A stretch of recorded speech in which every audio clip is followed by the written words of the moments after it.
Da onde surgiu a ideia de fazer esse call aqui, né, essa live? Na verdade, como falei, são dois assuntos bastante importantes, não existia uma correlação, né?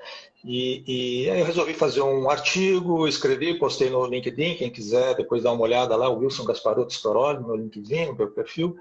E é um artigo que tem tido uma boa aceitação, muitos comentários, né? E daria aí muitas lives, né? Então a gente vai tentar concentrar alguns tópicos principais aqui, né? Que eu já abordei com o Fabiano, mas vamos deixar livre. Se surgir perguntas ou desviar um pouquinho, a gente não tem problema, tá? A gente vai dividir aí em 3 blocos, né? Tecnologia, dados e falar um pouco de sociedade, tá? Aí depois no finzinho aí uma sessão de perguntas e respostas, enfim, vai ser mais ou menos por aí.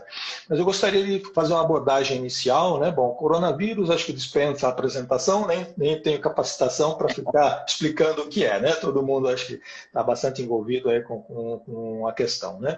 E indústria 4.0, o que na verdade é isso, né? Bom, a gente sabe que o mundo vem mudando, né? O mundo está mudando cada dia, vamos pegar um pouquinho antes, o ano passado, né, antes do coronavírus, porque aí o coronavírus veio e virou de ponta cabeça, não foi uma simples mudança, né? Mas o mundo já vinha mudando, né? O que aconteceu, né? Foi identificado, né, os alemães estavam fazendo, né, um planejamento estratégico para recuperar a sua liderança tecnológica e começaram a fazer um estudo, né, para gerar esse retorno da capacitação de tecnologia, e eles identificaram que o mundo estava sofrendo algumas mudanças, a sociedade estava mudando, né, e que essas mudanças se caracterizavam numa revolução industrial. Isso foi por volta do ano 2010, 2011, na verdade foi o primeiro ano que ficou cravado aí como marco, né, de início da 4ª Revolução Industrial. O que é uma revolução industrial? Então é quando existe uma mudança na sociedade, uma mudança tecnológica e social. Tá? Então a sociedade começa a ter uma nova concepção, né? E dentro dessa mudança, então, aparece a 4ª Revolução, que na verdade, os alemães começaram a chamar de indústria 4.0. Então, quando a gente fala de indústria 4.0, a gente está falando, na verdade, de 4ª Revolução Industrial. Tá? E diferente das demais, né, a 4ª Revolução...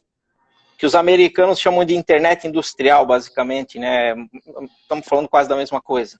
Não, tem muitos títulos, cada país chama de um jeito. A China, por exemplo, ela nem usa o termo indústria 4.0, né? A China é China 2030, né?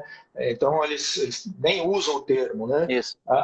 Estados Unidos também chama também de manufatura avançada, que é o nome oficial do Brasil, né? O Brasil copiou o nome dos Estados Unidos, porém, na prática, a manufatura avançada a gente pensa na indústria 3.0 e não na 4.0, mas enfim, é questão de semântica e eu acho que não é muito problema, né? Mas o fato é o seguinte,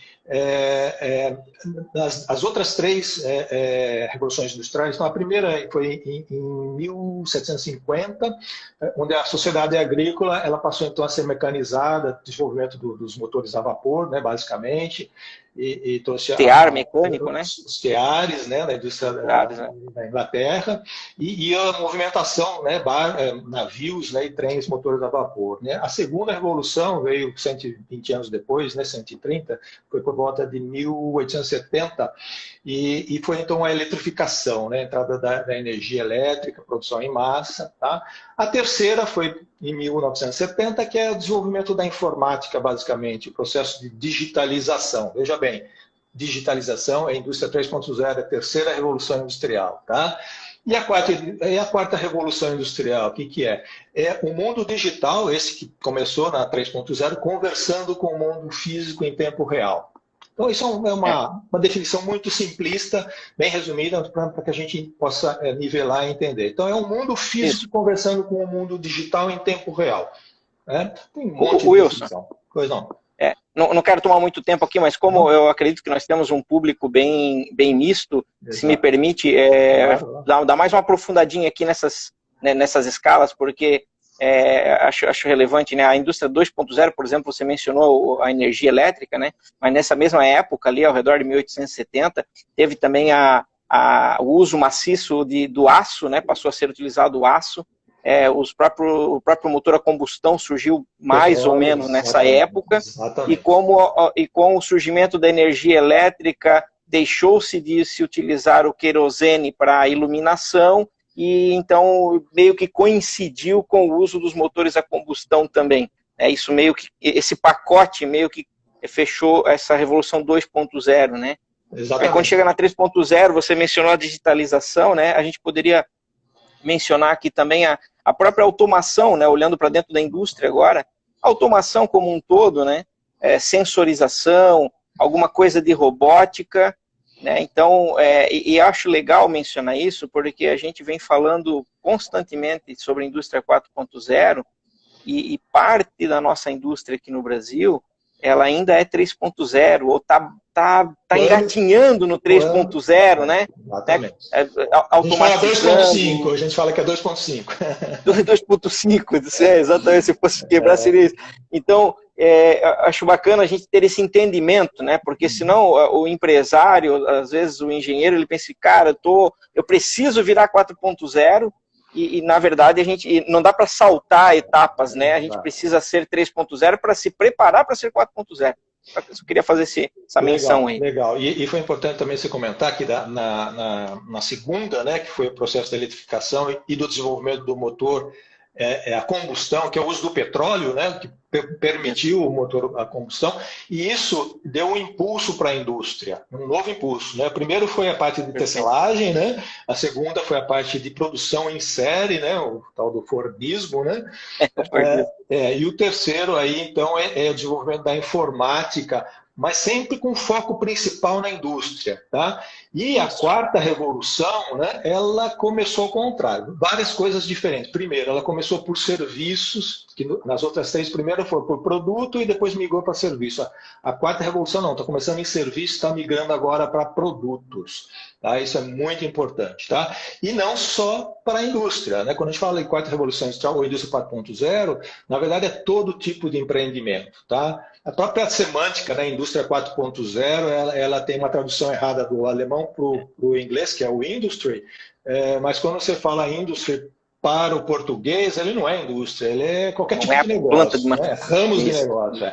O indústria seria o factory, né? Então tem uma questão de semântica, mas não importa. O importante para a gente é o que acontece, quais são os seus conceitos e o que a gente tem que fazer, né?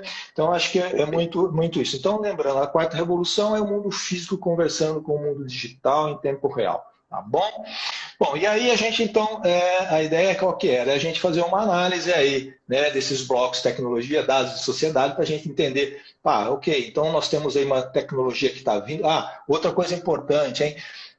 A revolução industrial em si, né, como definição, ela é um conceito de desenvolvimento da humanidade. Tá? É um processo de desenvolvimento da humanidade, ou seja, não se trata de um modismo, não é porque o alemão definiu, não, ele só identificou que a sociedade está se movimentando, tá? Está em modificação, e isso caracteriza uma revolução industrial. Então, Wilson, embora, você falou a palavra modismo, acho que vale a pena também, embora tenha se utilizado demais, erroneamente, o termo 4.0, transformando isso num modismo, né? Eu brinco que daqui a pouco a gente vai ter hambúrguer 4.0, né? Tudo virou 4.0 para vender. Então, esse modismo que tem que ter cuidado, né? Deixa eu aproveitar a quebra aqui. A Valéria Gramos, que está nos assistindo aqui, ela mencionou o seguinte aqui no chat: a transição demanda tempo e conhecimento, que muitos ainda não têm. Exatamente, né? Não é uma coisa, não se vira a chave de um dia para o outro. Isso realmente se requer um tempo e um trabalho consistente e intenso, né? Com certeza. Na verdade, existem muitos desafios, né?